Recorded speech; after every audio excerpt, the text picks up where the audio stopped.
ما شاء الله ما شاء الله. أعوذ بالله من الشيطان الرجيم. بسم الله الرحمن الرحيم.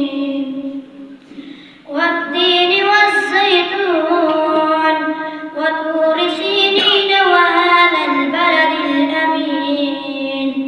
لقد خلقنا الإنسان في أحسن تقويم ثم رددناه أسفل سافلين إلا الذين آمنوا وعملوا الصالحات فلهم أجر غير ممنون. فما يكذبك بعد بالدين. أليس الله بأحكم الحاكمين. صدق الله.